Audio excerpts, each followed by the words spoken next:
Buah duku, buah mangga. Yuk kita cari tahu tentang Universitas Terbuka Surakarta. Halo, selamat siang sahabat Universitas Terbuka Surakarta. Kali ini bersama saya Danar Kristiana Dewi. Kita hadir dalam episode 1 Podsuka, podcastnya Universitas Terbuka Surakarta. Nah, kali ini saya tidak sendirian, saya ditemani oleh Direktur Universitas Terbuka Surakarta, Ibu Dr. Anda Yulia Budiwati, MSI, yang siang hari ini udah seger, udah cantik menemani kita semua ya Bu. Selamat siang Ibu. Selamat siang Mbak Dana. Ibu, apa kabar Ibu? Alhamdulillah sehat ya. Alhamdulillah. Sudah mulai beberapa berita COVID ya. Tapi ya. insya Allah kita semuanya sehat. Amin. Semoga kita selalu dalam lindungan Allah yang Maha Kuasa ya Bu ya. Nah Ibu, kita kali ini episode pertama Bu. Iya, dalam podcast UT Surakarta Bu. Nanti di episode-episode selanjutnya kita akan bahas berbagai ragam pengetahuan tentang Universitas Terbuka ya sahabat UT Surakarta. Jadi jangan khawatir, nanti di episode selanjutnya Anda akan ngulik ya. Kita akan ngulik bareng tentang UT Surakarta. Nah, di episode pertama ini kita akan bahas tentang pembelajaran jarak jauh Ibu. Di mana Ibu Yulia ini sudah 35 tahun lebih ya Bu? Dari tahun 90 berapa? 32 32 tahun, waduh, lebih lama Ibu di UT dengan usia saya Bu. Iya ya. Saya masuk UT Mbak Danar belum lahir. Iya. Atau masih kecil. Betul Bu. Nah jadi sudah ahli dan pakar sekali dalam bidang pendidikan jarak jauh. Nah, seperti yang akan kita bahas pada siang hari ini seputar pendidikan jarak jauh Ibu. Nah, sebetulnya nih kita itu sejak pandemi ya Bu, sejak pandemi ini kan kemudian UT ini kayak mendapatkan blessing in disguise gitu kan katanya Bu ya, berkah di balik musibah, bahwa sampai ada kata-kata katanya itu semua akan jadi UT pada waktunya. Nah, kita akan bahas itu tuh Bu, yang LDR nih. Yang jarak jauh ini Bu. Tapi sebetulnya tuh Bu, yang sering jadi pertanyaan, apakah jarak jauh yang sering disampaikan seperti itu tuh dengan konsep jarak jauh gitu kan, yang kita bangun di Universitas Terbuka itu sama atau berbeda sih Bu? Sama atau berbeda dengan apa? Dengan kalau misalnya orang itu taunya jarak jauh tuh barangkali hanya pembelajarannya, hanya tutorialnya saja. Nah kalau sebenarnya di UT sebagai pelopor jarak jauh sendiri itu bagaimana sih Bu, dan apa jarak jauh itu Bu? Ya, pembelajaran jarak jauh itu kan sebenarnya juga satu modus dari pembelajaran ya, yang mana itu sebenarnya sama dengan pembelajaran tatap muka, hanya deliverynya saja yang satu tatap muka, yang satu jarak jauh. Tapi di satu sisi sama, di sisi yang lain ada beberapa perbedaan karena pasti karakteristiknya berbeda. Ya. Jadi kalau yang namanya pembelajaran jarak jauh itu tidak hanya berhenti pada pembelajaran online atau pembelajaran daring ya, seperti itu. Jadi delivery materi itu secara online atau secara jarak jauh, bukan hanya berhenti di situ. Itu hanya bagian kecil dari satu bangunan yang namanya distance learning. Itu baik. Jadi perkuliahan melalui jarak jauh atau perkuliahan online itu sebenarnya hanya bagian kecil dari bangunan yang namanya distance learning ya. Karena untuk bisa melancarkan perkuliahan tersebut gitu ya, tentu dibutuhkan daya dukung dari dosennya sendiri atau pengajarnya sendiri. Tentunya mereka harus mahir ya dalam mengoperasionalkan pembelajaran yang menggunakan teknologi ya. Bagaimana mereka mengemas materi itu dalam suatu kemasan yang memang sangat tepat untuk pembelajaran jarak jauh. Betul. Kalau tatap muka kan ya hanya dosen ngomong gitu ya. Nah tentu pembelajaran jarak jauh nggak bisa seperti itu saja. Harus gitu ya. ada desain instruksi instruksionalnya. Betul, begitu ya Bu ya. Ya, jadi yang namanya materi itu harus didesain secara khusus, di mana materi itu bisa dipelajari oleh siswa itu secara mandiri. Karena pembelajaran jarak jauh salah satu karakteristik utamanya adalah pembelajar mandiri. Ya betul. Kemudian juga harus diberikan banyak fasilitas lainnya ya, seperti video, dan audio dan sebagainya lah ya, sehingga mahasiswa itu kalau berbicara tentang materi mereka bisa mempelajarinya sendiri dulu gitu ya. Setelah itu ruang perkuliahan itu digunakan untuk diskusi. Nah, tentu materi ini dikemas kalau menjadi menarik tentu oleh dosen-dosen yang mahir dalam berbagai teknologi pembelajaran. Betul. Itu kemudian itu dari sarana pembelajarannya. Kemudian juga pembelajaran jarak jauh itu harus ada istilahnya kantor gitu ya. Jadi ini yang membedakan dengan pembelajaran kelas jauh. Kalau kelas jauh itu kan seolah-olah saya ada di Surakarta. Surakarta ini adalah afiliasi dari perguruan tinggi yang ada seandainya di Jakarta, punya mahasiswa di Surakarta. Mereka tidak punya daya dukung apapun gitu ya. Hanya ada kelas karena biasanya dilaksanakannya tatap muka. Hanya punya kelas, kemudian dosennya datang terbang. Itu kan yang nggak boleh oleh pemerintah. Betul. Kalau PJJ pendidikan jarak jauh, bukan kelas jauh ya, jarak jauh itu ini memang desain dari pemerintah. Jadi ini istilahnya legal lah ya gitu ya. Jadi ini memang karena semua termasuk institusi itu kita bangun di mana pembelajaran itu terjadi. Contohnya seperti UT Surakarta. Kita punya kantor daerah. Nah, inilah yang mengelola dari pembelajaran jarak jauh yang ada di UT Surakarta. Jadi sedemikian banyak hal yang harus disediakan. Tidak hanya pembelajaran daring itu saja. Kalau itu belum bisa dibilang PJJ. Jadi kalau misalnya penyelenggaraannya hanya lewat Zoom saja ya Bu ya, barangkali ataupun sistem yang lain secara daring itu belum bisa diistilahkan sebagai pendidikan jarak jauh. Karena seperti yang disampaikan Ibu tadi bahwa pembelajaran daring itu hanya komponen kecil dari sistem pendidikan jarak jauh yang dibangun ya Bu ya. Ibarat gedung barangkali jendelanya belum kali ya. Barangkali jendelanya saja ya mungkin. Baik Ibu. Nah, UT sendiri saat ini 39 tahun sudah mewarnai Indonesia dengan pendidikan jarak jauh. Semangat apa Bu yang ingin dibawa dan dibangun oleh UT sendiri dalam hal pemerataan akses pendidikan?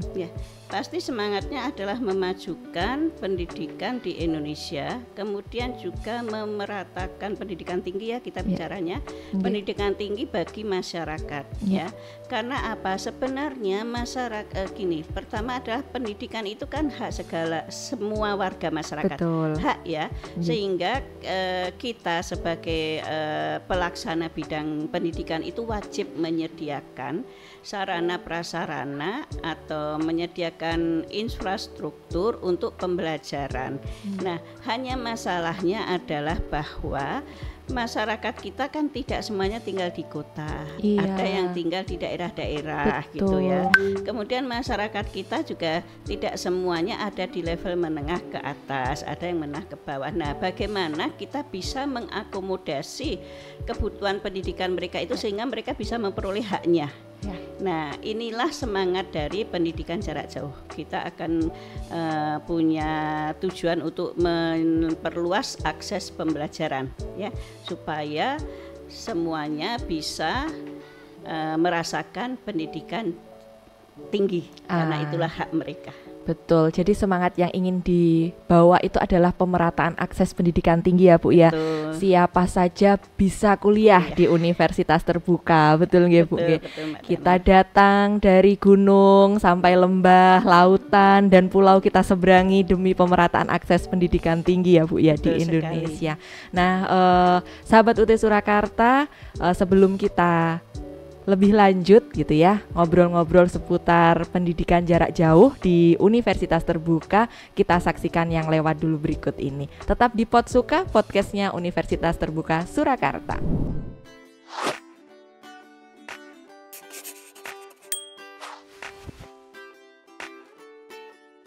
Kamu lagi ngapain? Saya mau kuliah dong. Kamu lagi ngapain?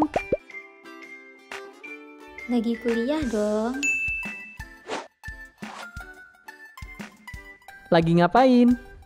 Saya lagi kuliah. Kamu lagi ngapain? Aku lagi kuliah. Kamu lagi ngapain? Aku lagi ngapain? Lagi kuliah dong. Kuliah di perguruan tinggi negeri untuk semua, tanpa tes masuk, tanpa uang gedung. Semua bisa kuliah di Universitas Terbuka Surakarta. Pendaftaran sepanjang tahun secara online di sia.ut.ac.id. Ya, sahabat UT Surakarta, kita kembali lagi dalam Podsuka, podcastnya UT Surakarta. Masih bersama saya Danar Kristiana Dewi dan bersama Direktur Universitas Terbuka Surakarta, Ibu Yulia Budiwati MSI. Ya Bu, kita masih akan ngobrol lagi nih Bu seputar PJJ Bu. Nah, tadi masih sempat kita bahas bahwa UT ini membawa semangat pemerataan akses pendidikan tinggi Bu. Dari Sabang sampai Merauke, dari gunung sampai lembah gitu kan ya Bu ya. Dari daratan sampai kepulauan sampai lautan gitu kan. Kita berikan semangat untuk sekolah setinggi-tingginya di UT Surakarta, di Universitas Terbuka. Nah Ibu, terkait dengan pemerataan akses pendidikan tinggi di Indonesia, apakah pendidikan tinggi di Indonesia ini memang masih dibilang rendah atau bagaimana Ibu kondisinya saat ini? Maksudnya akses masyarakat Iya, pendidikan tinggi. betul. Iya, sebenarnya juga rendah ya, karena kurang dari 50% itu kan rendah ya. Iya. Sekitar untuk lingkup Indonesia itu sekitar 30 ke atas ya. Kemudian untuk lingkup Jawa Tengah dan Solo Raya itu sekitar 20 ke atas. Jadi memang sangat rendah, sehingga sarjana di Indonesia itu masih termasuk kelompok eksklusif gitu ya, karena betul. hanya sedikit gitu Iya. ya. Nah, mengapa pendidikan tinggi di Indonesia atau akses masyarakat itu masih rendah ya? Tentu faktornya banyak sekali ya, bisa dari faktor budaya ya, di mana belum nilai-nilai masyarakat yang berkembang di dalam masyarakat itu belum sepenuhnya, belum semuanya mendukung anak-anak muda untuk mengenyam pendidikan tinggi gitu ya. Kemudian juga masalah geografis, di mana pendidikan itu atau perguruan tinggi itu tidak bisa menjangkau mereka yang ada di pelosok-pelosok itu. Betul. Ya. Belum bisa inklusi ya Bu ya. Betul, belum bisa Betul. inklusi. Jadi karena keberadaannya ada di kota, ya. Itu kita berbicara dari sisi kuantitas. Ya. Sementara ada satu sisi yang lainnya adalah sisi kualitas. Biasanya kalau sisi kuantitasnya itu gini, sisi kualitas itu biasanya ada di bawah sisi kuantitas.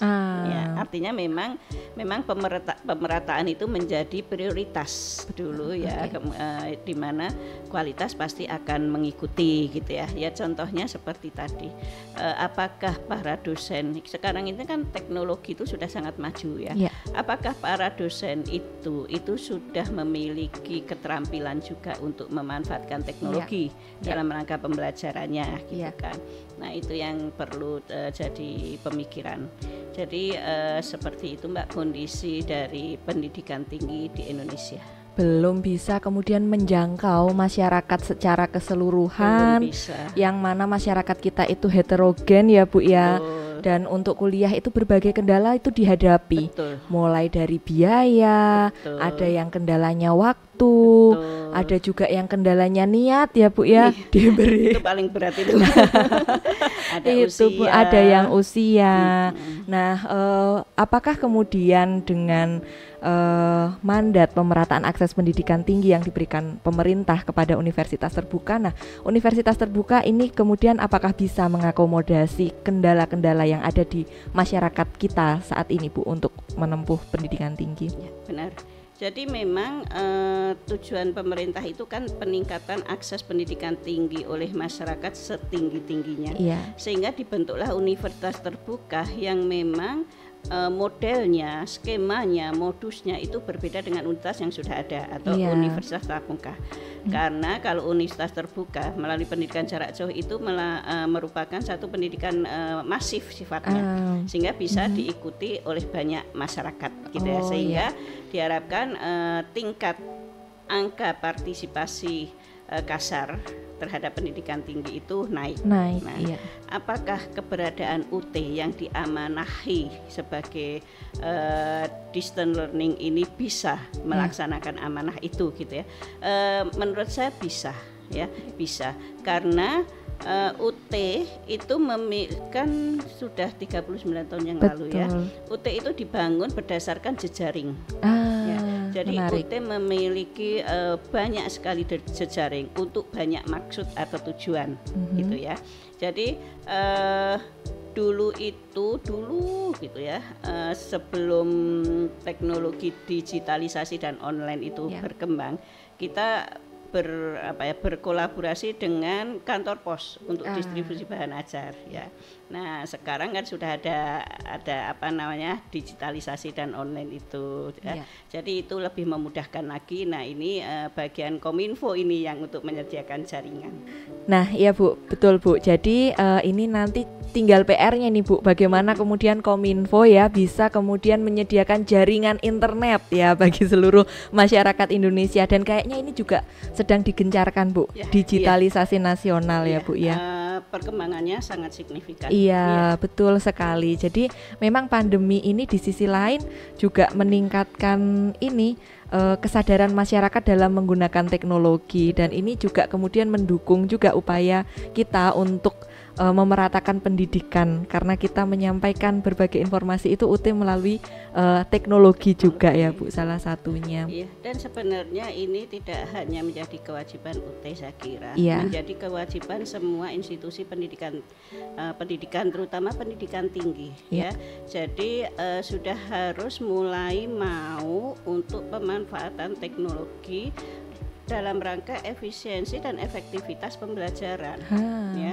Jadi bagaimana kita bisa memandirikan, bagaimana kita bisa mendewasakan ya masyarakat untuk mengakses pembelajaran, dan ini sudah dibuktikan oleh UT. Nah, mayoritas mahasiswa UT itu kan artinya gini, sangat heterogen. Ada yang dari di pelosok ya, yang mereka barangkali jarang sekali pergi ke kota, tapi di situ melalui proses pembelajaran, melalui pembelajaran perguruan tinggi itu kan memberi identitas baru pada mereka ya. Ada rasa PD-nya jadi lebih pede, dunianya jadi lebih luas. Nah, ini menjadikan adanya mutiara-mutiara. Nah, ya, betul. Yang mulai muncul dari yang potensi yang ya. tidak pernah kita sangka-sangka. Nah, jadi ini menjadi PR kita bersama semua perguruan tinggi untuk ini tadi memunculkan mutiara-mutiara ini tadi. Jadi supaya potensi-potensi anak bangsa yang berada dimanapun daerahnya saat ini bisa muncul ya Bu ya. Dan kalau kita melihat ini dengan adanya teknologi yang digunakan ini secara masif dalam pembelajaran yang digawangi oleh universitas terbuka, ini juga kemudian bisa menjadi salah satu bentuk literasi yang positif dalam pemanfaatan teknologi. Nah, jadi sejalan dengan mandat pemerintah untuk memeratakan akses pendidikan, UT juga tampaknya mendukung pemerintah dalam pemanfaatan literasi teknologi ini secara positif ya Bu. Karena di mana masyarakat yang kemudian menjadi mahasiswa kita yang ada di daerah demografi pinggir, barangkali yang sebelumnya hanya tahu barangkali hanya Google, barangkali hanya Facebook tahunya. Nah, sekarang jadi paham tutorial online begitu ya Bu barangkali. Nah, ini luar biasa dan menarik sekali gitu kan. Jadi buat para sahabat UT yang ada di rumah gitu, pembelajaran jarak jauh, sedikit saya resum tadi ya, ini tidak hanya berbatas pada pembelajaran online saja, tapi juga memiliki mandat dan niat yang mulia gitu kan, dari pemerintah kepada masyarakat untuk pemerataan akses pendidikan tinggi, memunculkan potensi-potensi para generasi muda untuk menuju Indonesia emas nanti 2025 ya Bu ya. Jadi nanti bonus demografi kita yang isinya anak-anak muda ini ya Bu ya, yang katanya semangatnya masih luar biasa ini. Nah, ini kemudian bisa menjadi lebih istimewa lagi ketika mereka lulus SMA itu bisa melakukan dua hal sekaligus, ya bekerja ya kuliah begitu ya Bu ya. Dan kita mewadahi itu nggih Bu nggih. Ya karena sebenarnya cukup rasional ya. Bahwa anak muda yang energinya masih besar sekali, waktunya juga masih luang sekali gitu ya, itu melakukan berbagai hal ya. Jadi bisa belajar tapi juga bisa melakukan aktivitas yang lainnya. Karena ini sebenarnya saling menunjang. Ketika dia melakukan satu aktivitas gitu ya, kemudian seandainya nih ya, saya suka dengan dunia jurnalisme ya, saya kesana kesini bikin tulisan jurnalisme. Ketika saya mengambil jurusan komunikasi itu kan sangat inline ya. Betul. Nah jadi seperti itulah, tidak perlu harus lulus dulu baru ini, atau kerja dulu atau aktivitas dulu baru nanti, lakukanlah semuanya bersama-sama tapi yang saling mendukung itu. Betul. Jadi kalau sekarang itu kalau kata anak muda itu jika bisa dua-duanya kenapa harus pilih salah satu gitu kan ya. Tapi itu bukan berarti dua-duanya pacarnya dua ya. Bukan Bu. Bukan Bu. Jadi tentunya pendidikan dan kemudian peningkatan passion ya Bu yang positif ini bisa jalan berdua, sehingga ketika nanti mereka lulus kuliah udah mapan gitu kan ya.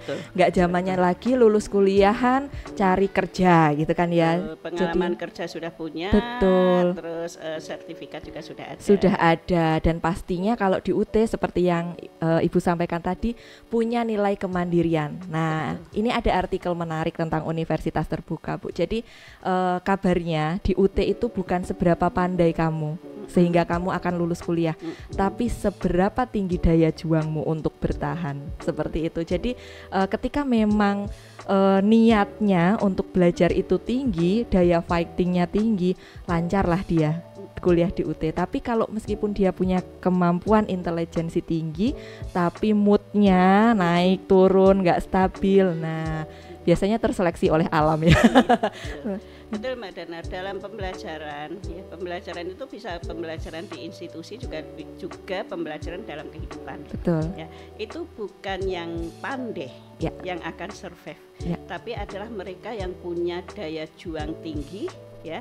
Kemudian mereka yang istilahnya gini, mereka yang tahu menempatkan diri ya, dan tahu batas ya. Jadi itu artinya saya tahu potensi saya itu ada di mana gitu ya. Itu artinya tahu batas ya. Tidak semuanya dirampas. Tidak semuanya gitu ya. Kemudian saya juga bisa menempatkan diri, artinya saya punya potensi begini, berarti saya itu harus mengarah ke sini, ke situ. Nah seperti itu sehingga menjadikan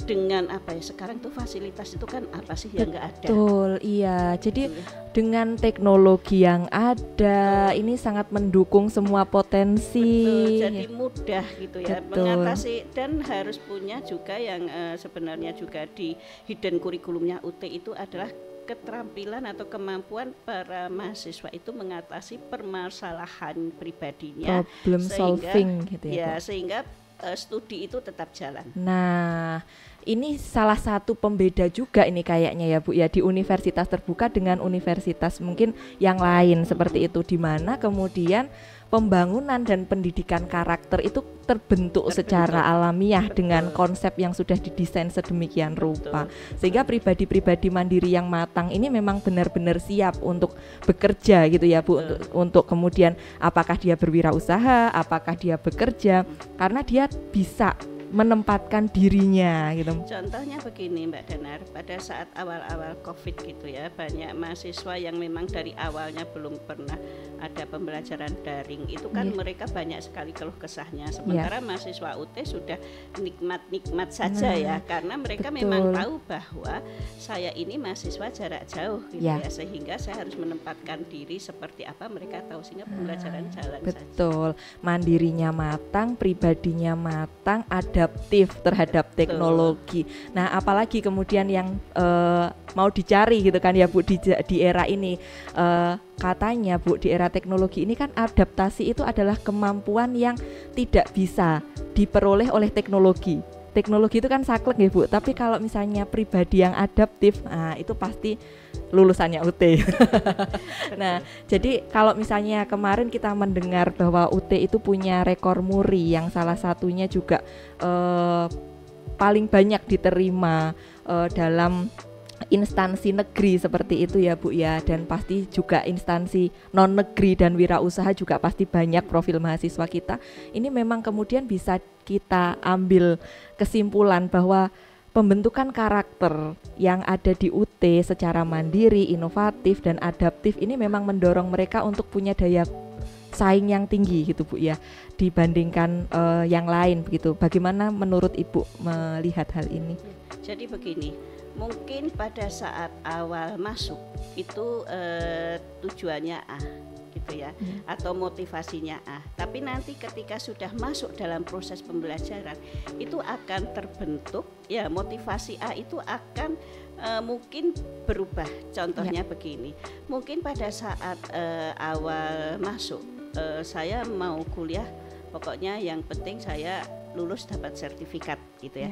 Tapi kan sebagaimana teman-teman yang sudah bergabung dengan UT ya tahu bahwa ujian di UT itu tidak mudah sebagaimana yang gambaran teman-teman lah ujiannya paling seperti apa ya. Karena ini benar-benar mengandalkan kemampuan teman-teman. Jadi pada saat masuk mungkin motivasinya seperti itu, nanti kalau sudah ikut proses pembelajaran mau nggak mau pasti mereka itu akan rajin belajar, akan disiplin. Betul, ada kisah nyata Bu. Public figure. Nah, mahasiswa kita sudah terbiasa dengan urusan hukum dan sebagainya, kuliah di kita jurusan hukum. Saya pasti udah bisa. Tahu-tahu habis ujian nilainya 30 Bu. Wah, saya ini merasa tertampar karena saya nggak belajar, dia bilang gitu. Nah, kemudian di semester selanjutnya dia belajar. Jadi memang pembelajaran ini didesain secara teoritis ada dan secara praktis juga ada. Dan kalau misalnya orang bilang kuliah di UT itu masuknya gampang tapi keluarnya susah gitu Bu. Nah, Anda belajar atau tidak? Karena saya dengar itu kabarnya itu sebagai PJJ Bu, UT itu sudah mendesain sistem pembuatan, mulai dari pembuatan soal hingga penilaian ujiannya itu secara berjenjang Bu. Nah, apakah itu punya perbedaan Bu dengan maksudnya dengan institusi pendidikan yang lain atau ciri khasnya UT Bu? Jadi yang jelas gini, nilai mahasiswa itu tidak ada di tangan seseorang. Apakah itu yang kita sebut tutor atau sebut dosen? Enggak. Nilai mahasiswa itu ada di tangan mahasiswa ya. Karena apa?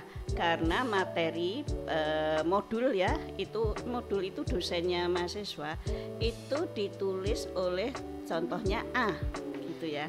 Nanti yang bikin soal itu bukan A, yang bikin soal itu B. Nanti yang menelaah C. Nanti pada saat ujian yang menjaga D. Jadi itu tidak ada di tangan satu orang. Sehingga kalau mahasiswa tidak mempersiapkan diri untuk ujian ya seperti tadi ya sudah terbukti ya yang public figure tadi kan. Jadi artinya gini loh.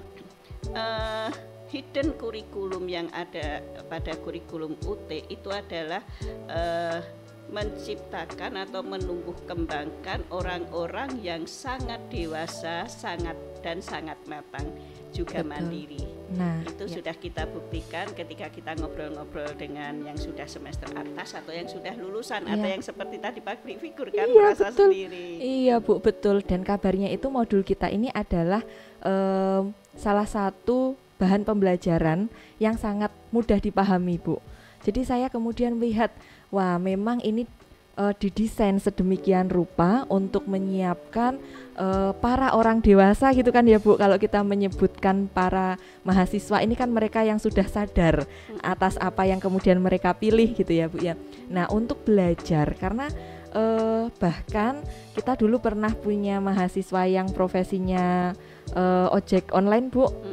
Nah dia itu sering menceritakan bahwa dia sangat suka untuk ambil orderan itu yang makanan Bu, karena sambil menunggu di restoran dia akan baca buku. Nah dia akan baca buku, dia inisiasi mandiri di situ, dia baca rangkumannya, dia latihan mandiri di sana, kerjakan soalnya, dan itu efektif. Nah jadi kemudian mahasiswa UT ini memang mereka diciptakan betul-betul untuk menjadi pembelajar mandiri, sehingga apa yang dicita-citakan oleh pemerintah dan kita bersama terkait akses pemerataan ini bisa tercapai, begitu ya Bu. Nah ini Bu, pertanyaannya nih Bu, di Surakarta sendiri Bu, dengan wilayah kerja 9 kabupaten dan kota, apakah ada tantangan Bu untuk memeratakan pendidikan tinggi di wilayah Surakarta ini Bu? Iya, tapi sebentar saya mau menanggapi dulu yang tadi Mbak Danar katakan bahwa kuliah di UT itu gampang masuknya tapi susah keluarnya. Itu kan ada opini seperti itu. Tapi Iya. coba deh tanya kepada para mahasiswa. Betul. Tapi tentunya mahasiswa yang belajar ya. Ya. Mereka akan menjawab bahwa kuliah di UT gampang masuknya sudah pasti Ya. karena tidak ada seleksi.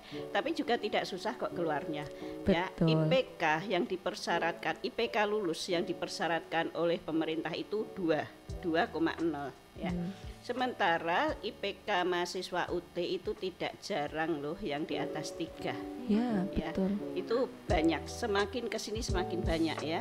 Nah artinya apa? Artinya sebenarnya tidak susah untuk cepat kuliah menyelesaikan kuliah dengan IPK yang bagus. Tapi ya itu tadi, bahwa harus mau belajar gitu ya. Jangan-jangan buku datang sampai ujian masih dikemas dalam plastik. Jadi koleksi gitu ya Bu. Nah, kemudian menjawab pertanyaan Mbak Danar, apakah tantangan ya dari pemerataan akses di wilayah kerja UT Surakarta? Sebenarnya tantangannya tentu tidak seberat teman-teman kami yang ada di wilayah kepulauan ya. Karena secara budaya juga keinginan nilai-nilai untuk belajar itu sudah lebih sadar, kesadaran untuk belajar itu sudah tinggi. Nah kemudian juga wilayahnya kan juga masih daratan ya, masih bisa kita jangkau lah, tidak terlalu sulit gitu ya. Hanya memang selama ini mereka belum sepenuhnya kenal dengan yang namanya universitas terbuka dengan segala karakteristiknya. Ya. Nah, ketika kita datangi mereka ini terbukti Mbak Danar, mahasiswa kita itu semakin banyak ya, terus meningkat terus. Ini artinya apa? Artinya UT Surakarta itu semakin dikenal oleh masyarakat ya, karena kita semakin rajin mengunjungi masyarakat gitu ya. Jadi tantangannya lebih pada, kalau menurut saya tantangannya lebih pada kaminya ya, bagaimana kami meningkatkan kerja kami gitu ya, untuk itu tadi, memperluas akses itu tadi ya, memperluas akses pendidikan seluas-luasnya kepada masyarakat ya Bu. Betul. Dan sekarang kan sebagaimana tadi saya katakan, fasilitas pendukung banyak ya. Betul. Dan kita juga menggunakan fasilitas pendukung berbagai macam itu tadi. Berbagai macam aplikasi, pengembangan teknologi dan sebagainya ya. Baik Ibu. Nah sahabat UT Surakarta, kita akan masih ngobrol lagi seputar tantangan tantangan apa nih yang kemudian dihadapi oleh Universitas Terbuka khususnya di wilayah kerja UT Surakarta dalam memeratakan akses pendidikan tinggi seluas-luasnya kepada masyarakat, sehingga seperti yang kita lihat saat ini Universitas Terbuka Surakarta semakin dikenal dan menjadi pilihan bagi masyarakat untuk melanjutkan studi. Kita akan kembali lagi dalam Potsuka, podcastnya UT Surakarta.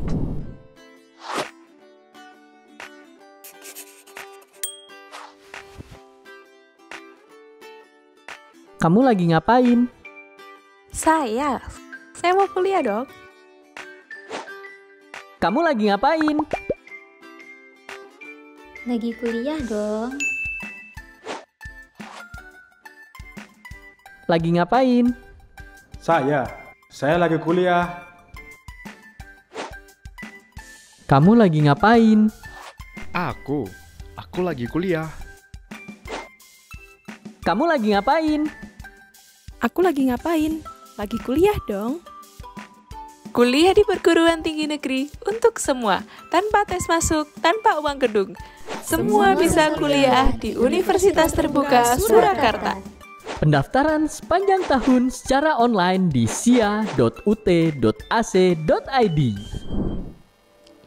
Ya, sahabat UT Surakarta, kita kembali lagi dalam Potsuka, podcastnya UT Surakarta. Tentu kita masih akan membahas hal-hal menarik seputar pendidikan jarak jauh, dan kali ini kita akan membahas nih tentang, tadi udah disampaikan tantangannya dalam upaya peningkatan akses pendidikan tinggi di wilayah kerja UT Surakarta. Nah, saat ini kita nanti akan masuk pada segmen terakhir gitu kan ya, di mana kita mau cari tahu nih, mau ngulik upaya apa saja yang sudah dilakukan dan bagaimana UT Surakarta berupaya untuk menjadikan dan menyadarkan masyarakat serta mengunjungi masyarakat untuk menginformasikan bahwa Universitas Terbuka Surakarta merupakan pilihan yang tepat dan solusi bagi Anda untuk memilih pendidikan tinggi.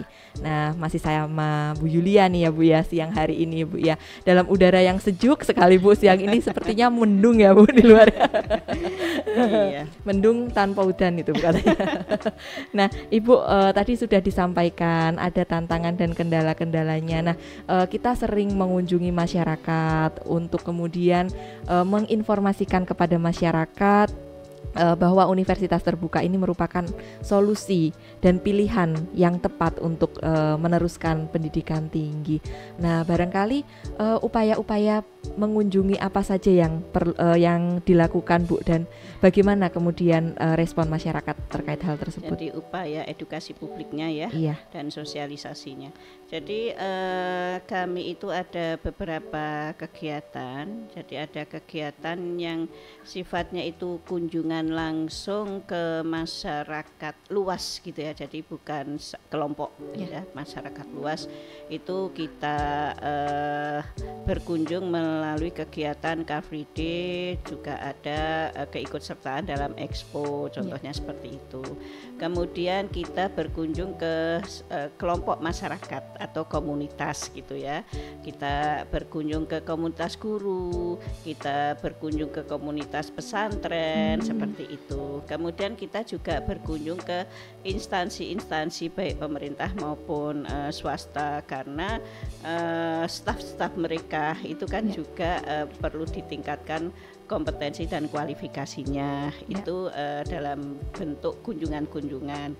Kemudian untuk memperkenalkan UT lebih jauh lagi gitu ya, kita juga menggunakan berbagai media ya. Sekarang ini siapa sih yang tidak punya HP gitu ya? Jadi siapa sih yang tidak punya medsos gitu ya? Jadi kita masuk juga melalui itu.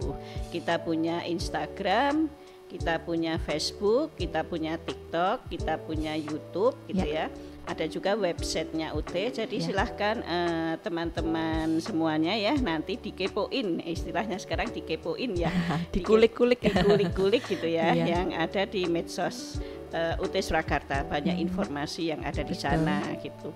Kemudian kita juga mendekati masyarakat itu melalui kegiatan seperti Abdimas ya, baik yang dilakukan oleh staf maupun yang dilakukan oleh para mahasiswa gitu ya. kami juga tidak hanya staf UT saja gitu ya yang bergerak melakukan edukasi, tapi juga semua sivitas akademika, yaitu mahasiswa dan para alumni gitu ya. Jadi saya sangat berterima kasih sekali kepada para mahasiswa dan alumni yang sudah memperkenalkan UT kepada masyarakat. Wah, ya, luar belum biasa. lagi yang seperti baliho, media massa itu ya. Jadi kita menggunakan berbagai media untuk bisa sampai kepada masyarakat, termasuk kunjungan ke tempat-tempat yang pelosok tadi. Nah, ya. Dari hulu sampai hilir ya Bu ya, sudah dilakukan berbagai upaya untuk kemudian meningkatkan informasi dan kesadaran masyarakat bahwa ada loh pendidikan tinggi yang kemudian memberikan akses secara fleksibel, kemudian kualitasnya oke, masyarakat bisa menjadikan perguruan tinggi ini sebagai solusi untuk kuliah gitu ya Bu. Dan apalagi pendidikan tingginya pendidikan tinggi negeri. Iya. Nah, dengan kegiatan yang kita lakukan, bagaimana kemudian Ibu melihat respon masyarakat dan apakah tingkat kesadaran masyarakat terhadap apa ya Bu ya, pendidikan tinggi ini kita sebutkan ya, sudah mulai meningkat gitu. Sebenarnya kesadaran masyarakat kalau kita ngomong di wilayah Jawa gitu ya, seperti Solo Raya gitu ya, wilayah kerja UT Surakarta, itu sebenarnya kesadaran akan pendidikan tinggi mereka sudah tinggi. Hanya mereka belum ketemu wadahnya. Nah, ya, karena ada keterbatasan tadi. Mereka tinggalnya di pelosok, mereka secara sosial ekonomi ada di menengah ke bawah, mereka secara usia sudah lewat gitu ya, secara tahun ijazah sudah lewat gitu ya. Kemudian ya banyak hal lah yang akhirnya itu menghambat mereka untuk bisa mengakses pendidikan tinggi. Tapi kesadaran pentingnya pendidikan tinggi itu mereka sudah sangat sadar, karena di dalam percaturan persaingan di dalam kerja itu kan mereka merasakan sendiri. Nah, sehingga ketika mereka kenal UT itu disambut dengan begitu antusias ya, Bu ya. Saya pernah jadi ada orang gitu yang bercerita, dia punya saudara itu pengen banget kuliah tapi tidak pernah mampu, sehingga ketika diberikan leaflet oleh saudara tadi, oleh orang tadi diberikan leaflet, dia itu sampai menangis karena selama ini yang menurut dia, saya hanya bermimpi untuk jadi sarjana, melalui UT ini impian saya bisa terijabah ya. Kemudian juga ada yang saking pengennya jadi mahasiswa tapi nggak pernah nyampe secara ekonomi, dia sudah kerja banting tulang gitu, itu hanya mampu membeli laptop, dan saking pengennya gitu ya, kan salah satu identitas mahasiswa laptop gitu ya. Bu. Nah itu ditaruh di atas lemari, dia suka memandang kapan saya akan jadi mahasiswa, akhirnya bisa melalui universitas terbuka. Jadi itulah memang tujuan pemerintah pada saat itu adalah seperti itulah. Mereka yang terkendala tadi itu masih tetap bisa mengenyam pendidikan tinggi, bisa menjadi sarjana. Nah, ini seperti tumbuh dapat tutup ya. Nah, ya, jadi ya dari kami sendiri menyadari itu ya, bahwa sebenarnya semangat untuk meraih menjadi sarjana itu tinggi, sehingga kami terus berupaya untuk selalu mendekat ke masyarakat, dan itu terbukti Mbak Dana dari jumlah mahasiswa naik terus. Sekarang jumlah mahasiswa kita sudah 11.000. Wah, luar biasa. Kemudian UT kan dapat beberapa rekor muri. Betul. Ya. Jadi jaya jangkaunya itu luas. Kita ada di 39 kantor daerah, bahkan sampai ke luar negeri. Wah. Pokoknya nggak ada deh yang tidak ada UT-nya gitu ya. Benar berarti Bu, semua akan jadi UT pada waktunya. Iya. Kemudian juga mahasiswanya terbanyak. Total mahasiswa kita itu sudah 430 lebih. Total UT Surakarta 11.000.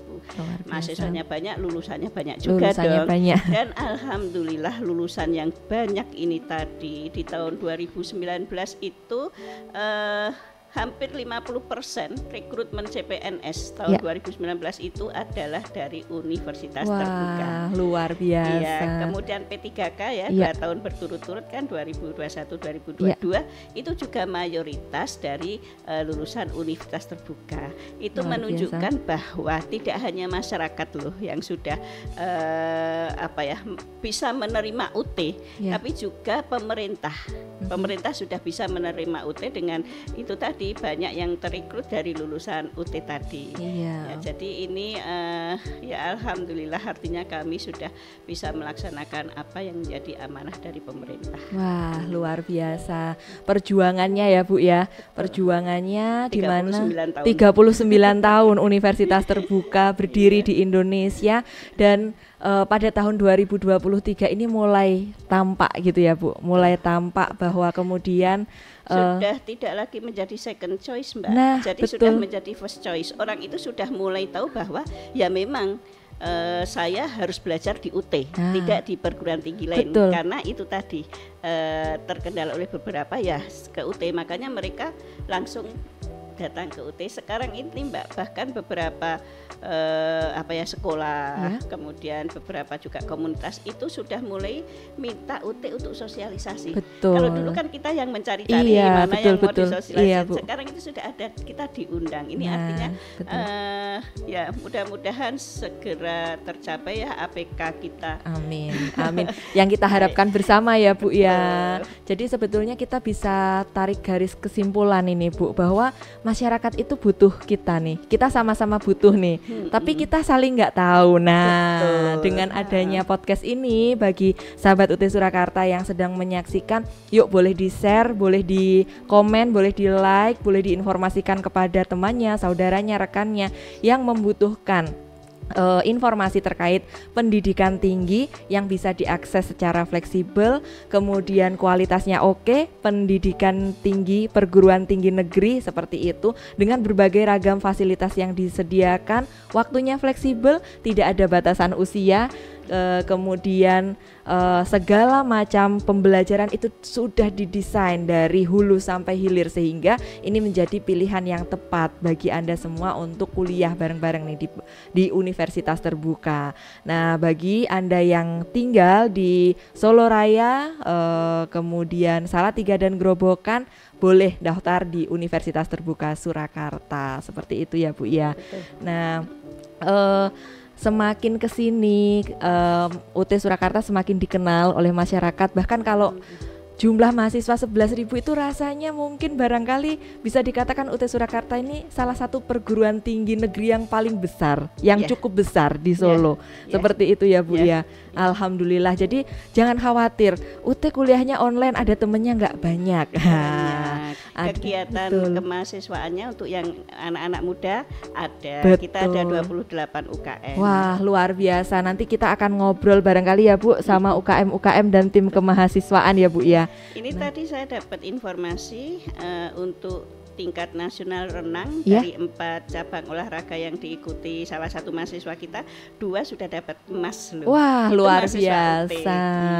Jadi torehan prestasinya juga secara nasional dan internasional juga oke. Jadi makin pede nih harusnya ya. Jadi dulu itu kan UT dikenal sebagai kampusnya guru Bu. Nah, sekarang Bu guru juga ada, yang lain juga banyak.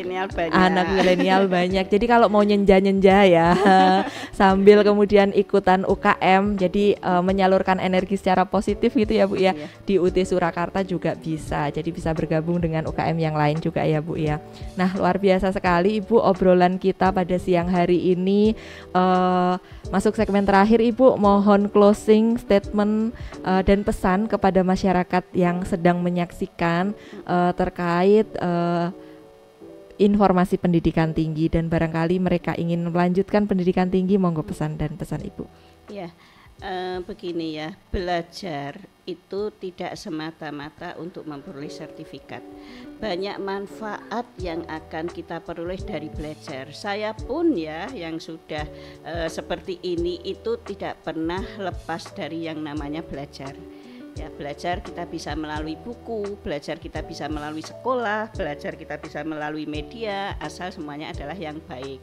Nah, untuk teman-teman semuanya jangan berpikir tentang wah saya sudah tua, saya ada di pelosok. Nanti kalau harus kos, harus biaya untuk bensin itu dari mana gitu ya. Saya perempuan, nggak boleh jauh-jauh dan sebagainya. Itu semua akan hilang kekhawatiran itu dengan apabila Anda bergabung di universitas terbuka.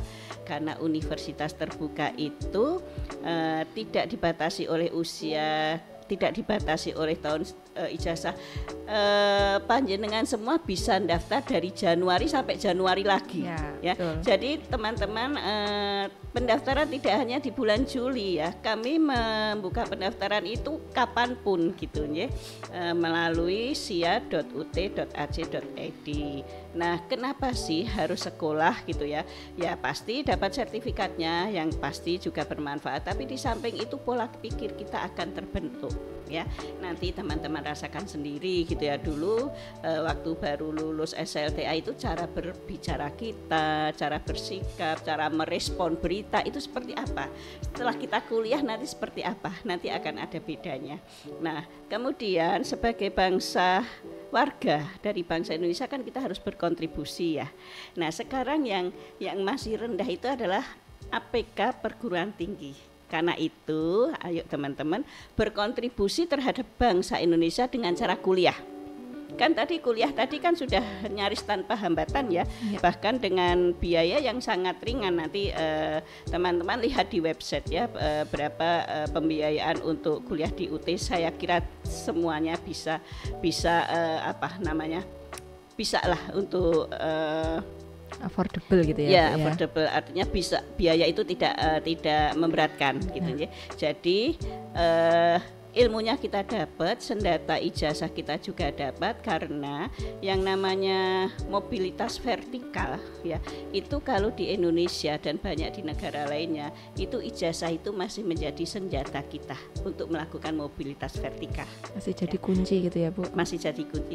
Dan ketika panjenengan semua itu kuliah di UT itu tidak nanti saya nggak bisa apa-apa, enggak, silahkan berkegiatan yang lainnya. Karena apa? Karena semua tadi perencanaan perkuliahan itu yang menyusun itu mahasiswa sendiri, disesuaikan dengan kondisinya, disesuaikan dengan kebutuhannya, semua bisa jalan. Mahasiswa UT mayoritas adalah orang-orang yang berkegiatan juga, baik bekerja, baik ikut kegiatan yang lainnya dan sebagainya. Jadi ini kesempatan sekali UT hadir di tengah masyarakat Indonesia, ini jangan dilewatkan. Ayo bergabung bersama UT. Demikian Mbak Dana. Wah, luar biasa sekali ya Bu. Terima kasih banyak. Dan sahabat UT Surakarta, sampaikan kepada saudara, teman dan masyarakat bahwa pendidikan tinggi itu adalah tangga ya Bu ya. Seperti yang disampaikan oleh Ibu tadi, bahwa semakin tinggi kita menapaki tangga pendidikan, maka pandangan yang akan kita lihat semakin jelas dan komprehensif, seperti itu. Sehingga UT Surakarta sudah 39 tahun menemani Indonesia dan universitas terbuka untuk meratakan akses pendidikan tinggi. Jangan ragu lagi, boleh dong sekarang dicoba untuk daftar. Nah, bukan dicoba ya Bu, boleh untuk masuk ya. Boleh untuk masuk daftar, mumpung sekarang masih dibuka pendaftarannya tentang UT Surakarta. Nah, saya ada pantun ini Bu, kepada masyarakat semuanya ya Bu ya. Nanti saya sumbang dengan cakep. Wah, boleh dibantu cakepnya ya Bu ya. Oke, ini Bu, kemanahan jalan-jalan pagi nih Bu. Cakep. Asik.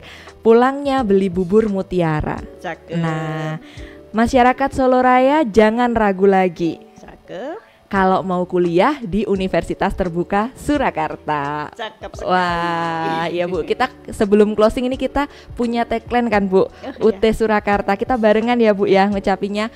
UT Surakarta, orang ngekos, ora ongkos, tapi tetep jos. Oke, terima kasih banyak Ibu. Terima kasih Mbak Dana. Waktunya sudah menyempatkan diri hadir di tengah-tengah kesibukan yang padat. Mudah-mudahan upaya yang Ibu lakukan selalu diberikan kemudahan oleh Allah Subhanahu wa taala. Ibu selalu sehat, UT Surakarta semakin kuat dan jaya. Ya, sekian untuk Potsuka pada sesi 1 kali ini. Saya Danar Kristiana Dewi. Jangan lupa tetap saksikan konten-konten YouTube Universitas Terbuka dan salah satunya Potsuka Podcast UT Surakarta. Saya pamit dan undur diri.